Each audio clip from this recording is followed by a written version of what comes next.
This is Hidden Killers with Tony Brueski. Here now, Tony Brueski. For years, people have told themselves a comforting story about Long Island. They told themselves that the bodies along Ocean Parkway must belong to one killer, one mind, one motive, one monster hiding off in the dunes. It was the easier way of thinking. And yeah, I mean, you figure out your monster. They think it's Rex Heuermann. Obviously, he's charged with a lot of the crimes. Not yet convicted, innocent until proven guilty. When you have that, the one mind, one motive, one monster, it's easier to digest. Cleaner. You catch the wolf and the woods go quiet again. Perfect for picnics and long walks along the beach, right? But life almost never works that cleanly. And violence certainly doesn't. Sometimes the scariest thing about a serial predator isn't what he did. It's who else was doing the same thing at the same time, in the same shadows, with the same level of confidence that nobody was looking. That's the part people don't want to sit with when they talk about Rex Heuermann. They want the Hollywood version. The lumbering architect with a double life, the secret burner phones, the quiet suburban home that investigators say doubled as a chamber of horrors. The man who looked like an extra from a tax seminar, but allegedly lived like a ghost in his own house. But fixating on Rex alone, pretending he is the story, is its own form of denial. It forces the monster into a neat little box so we don't have to ask harder questions about why these killings went on for so long, why the victims were so disposable to the system, and why it took decades for anyone to say, something is very wrong here. Because the truth is this, Rex didn't operate in a vacuum. He operated in a landscape where predators thrive and victims disappear without the world flinching. A landscape that has existed for decades, a landscape that to this day still has dozens of unidentified bodies, dozens of families without closure, and a long, ugly history of law enforcement dysfunction that created the perfect environment for multiple killers to operate at once. The myth of the lone wolf didn't just keep Rex hidden, it kept everyone else hidden too. And we're about to get into that.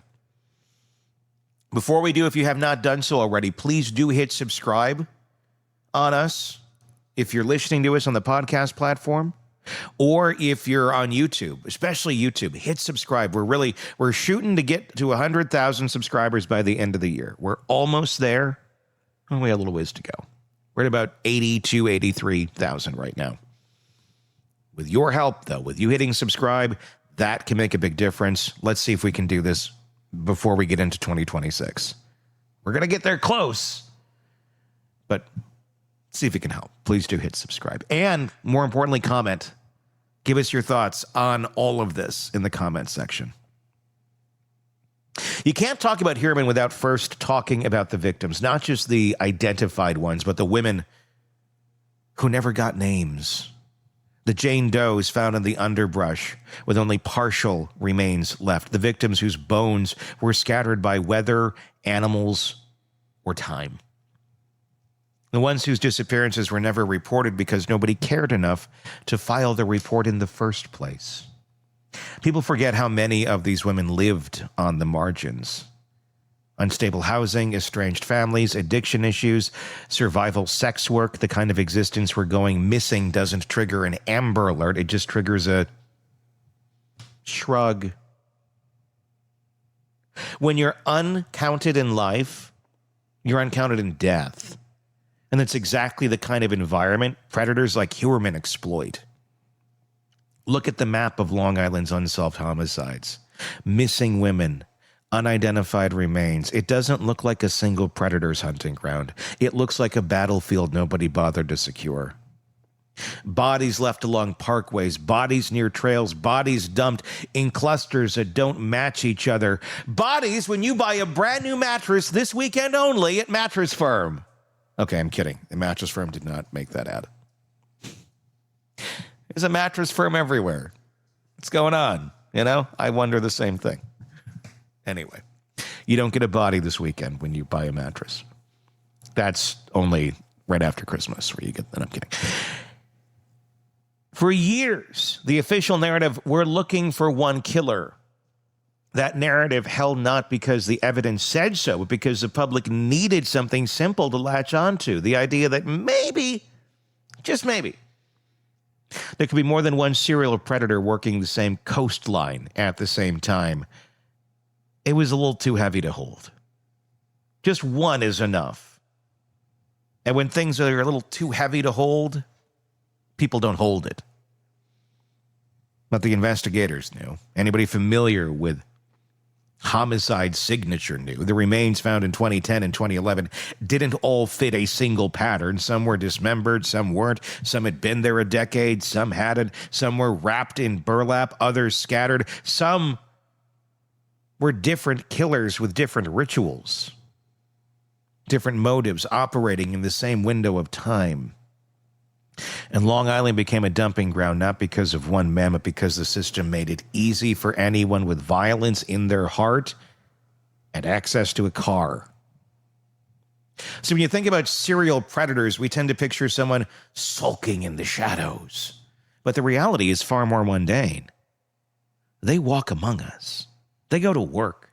They pay their bills late. They complain about traffic. They live in communities where not asking questions is considered polite. They move through neighborhoods, conditioned to mind their own business. In a world like that, all a predator has to do is stay bland enough to blend in. And Rex, he was bland. He was the wallpaper version of a human being, a man built to disappear in plain sight. But blandness alone doesn't explain how he stayed hidden. Systems do. Systems filled with blind spots so massive you could drive a body out to the dunes and trust that no one would stumble across it for years. Systems where missing women were quietly categorized as runaways, transients, or lifestyle choices gone wrong. Systems where departments refused to share information because of turf wars, egos, corruption, or outright negligence. One department sitting on data, another ignoring tips, a third under pressure from a chief more interested in protecting his own reputation than protecting the actual public itself. That sort of dysfunction didn't just let Rex get away with murder. It created an unspoken invitation to others, too. Most people don't know this, but criminologists estimate that Long Island could have anywhere from 25 to 50 unidentified homicide victims whose death fits the hallmark of serial predation. Not all from Rex, not even close.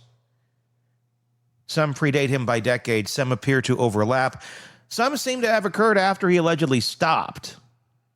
That alone should shatter the lone wolf narrative because wolves don't share territory, but serial killers absolutely do. Especially when the territory is a place where victims go unnoticed and law enforcement goes uncoordinated.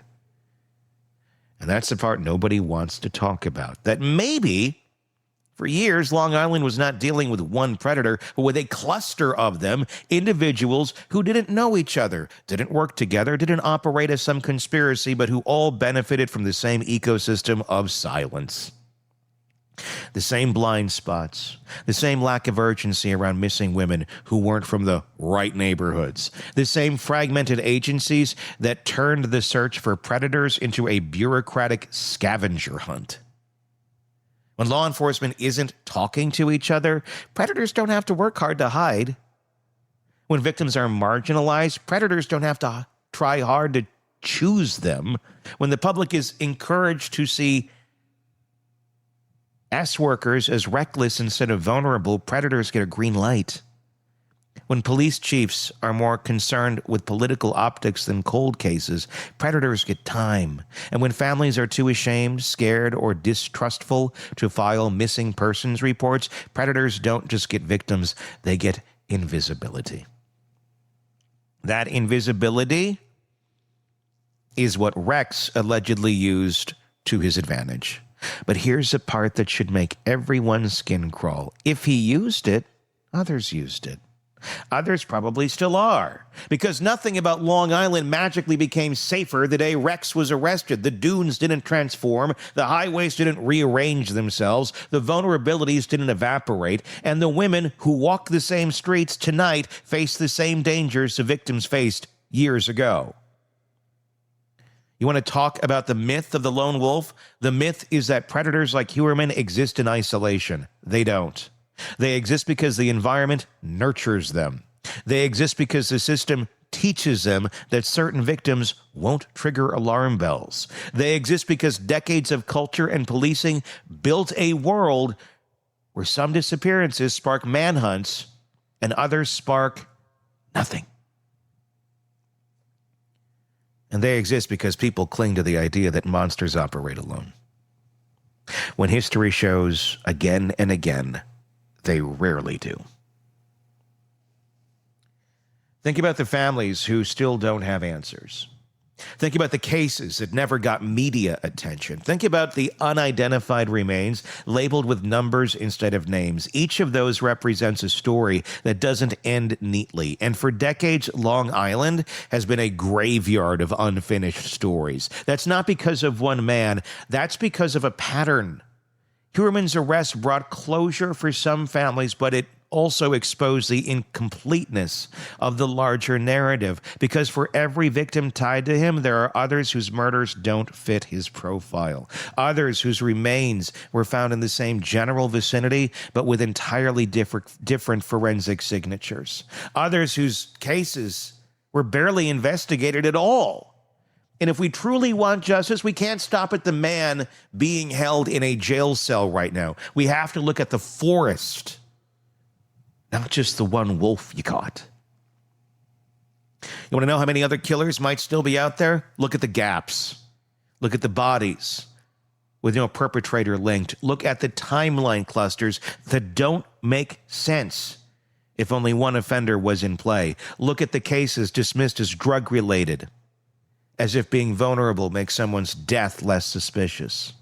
Look at the years of chaos when the Suffolk County Police Department was dealing with scandal, corruption, and an administration more focused on burying its own skeletons than uncovering anyone else's. Do you know what happens when a system loses its moral compass? People like Rex flourish, and so do people the world still hasn't named.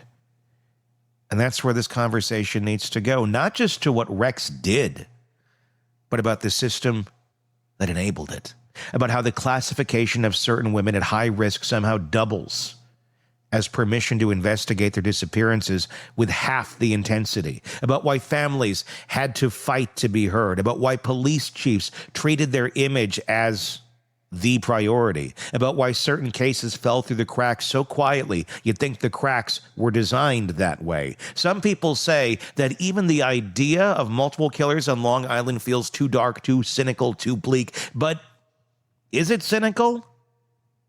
Or is it realistic? Because statistically, regions with large transient populations, coastlines, fragmented law enforcement, and vulnerable victims don't produce one offender. They produce multiple. That's not a curse. That's a formula. The real problem isn't that serial predators exist. They always have. The real problem is when communities pretend that one arrest solves the problem. When society clings to the illusion that the lone wolf is it, because it's easier than acknowledging structural rot. When closure becomes more important than truth, when the narrative of one monster is used as an excuse not to investigate the ecosystem that made him possible. So yes, if Rex Heuermann is guilty of the murders he's accused of, he is responsible for unimaginable horror. But the question that comes next is even more disturbing. How many others exploited the exact same cracks he did and are still out there, unnoticed, undetected, going to work every day just like you and me? How many victims never became headlines? How many families still think their daughter ran away when the truth is sitting in an evidence room, misfiled under unknown female? How many killers walked the same stretch of Ocean Parkway thinking the same thoughts Rex allegedly did, confident nobody would ever connect their crimes to anyone or anything? That's why the lone wolf myth is so dangerous. It gives people the illusion of safety. It lets police agencies congratulate themselves for catching the one killer as if the underlying structure hasn't been crumbling for years. It lets the public pretend the danger is gone, and it lets society avoid looking in the mirror and asking how many vulnerable people it failed. And if you want the real punchline,